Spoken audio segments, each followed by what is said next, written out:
Emily 喺大約6年前認識咗明愛婦女發展計劃嘅社工。咁我啱啱嚟到香港啦，肯定人生路不熟噶啦。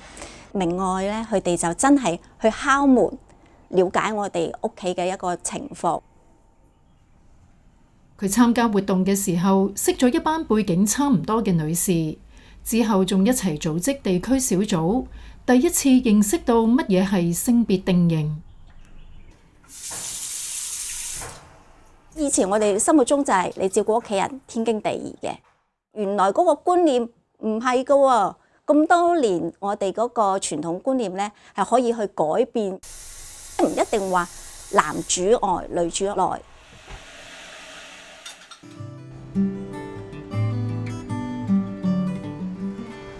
明愛婦女發展計劃嘅歷史要由1979年開始講起。筲箕灣一帶都係啲海邊，好多嘅寮屋居民咧都喺度住嘅。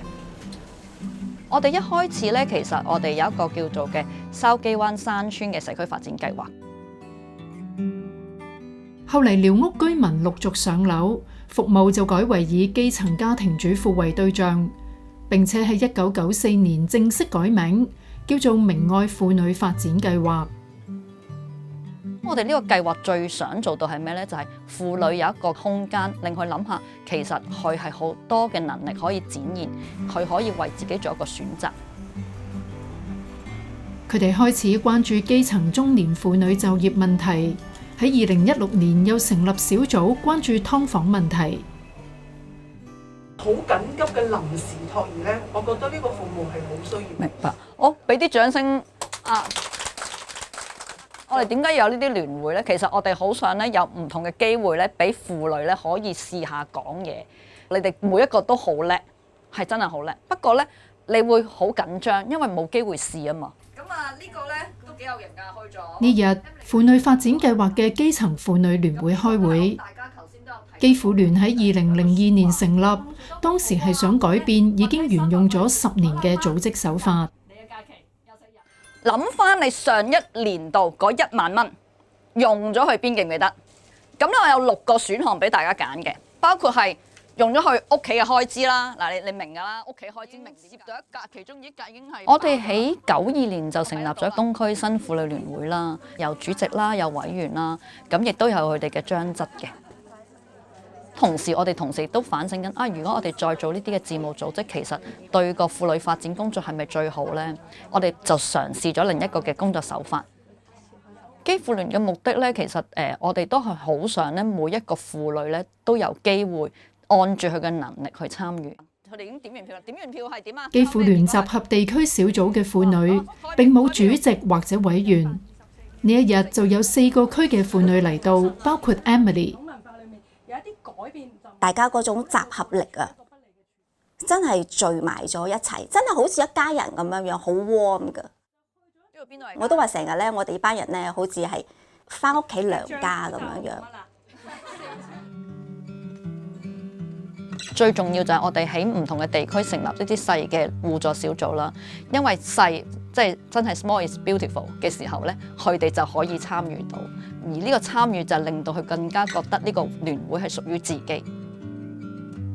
喺小組裏邊去嘗試去分析、學習、提升佢解難能力，再到出去開街坊會嘅時候，佢有機會就住佢哋討論嘅嘢去發表出嚟，咁再進而最後尾去到一啲嘅社會行動。知唔知邊個最多？家庭開支。第二呢？第二都係子女。有冇好驚訝其他啲姊妹都係擺喺屋企開支係最多㗎？唔驚訝，預咗啦，係咪啊？點解你笑得咁開心呢？學嘅嘢真係好多，即係首先係點講呢？個人呢係 self-confident 咗。有個活動你係有份做司儀啦。跟住到大少少嘅一個活動，就俾你有份去組織啦、策劃啦，幫我嘅同事咧，我有時間有機會去再去學多啲嘢咧，去反饋翻，即係喺呢度做下義工啊，教下啲少數族裔嗰啲小朋友，幫佢哋補下中文啊。單啲好似呢排我翻工咁樣，一翻嚟我仔就話：媽咪點解你今日唔加班咁早翻嚟嘅？哇！即係麗萍大約喺6年前參加咗婦女小組嘅活動，認識到女性都可以有自己嘅價值。如果身體好仲好，如果身體唔好，原來女性唔係話淨係喺屋企做家務嘅喎，唔係嘅喎，仲可以有翻自己嘅地位啦，都要自己可以出去做嘢啊，又提升自己嘅價值。講起幫手基婦聯搞活動，佢就好雀躍。哦，嗰日好似好開心啊！整咗一個好大嘅公仔，我哋就話家庭主婦都係一份工，咁啊好樂意同大家一齊去做呢個項目。佢個公仔上面嗰啲婦女識乜嘢啊？咁咪黐上去，黐上去。嗱，望呢個鏡頭啊，1、2、3。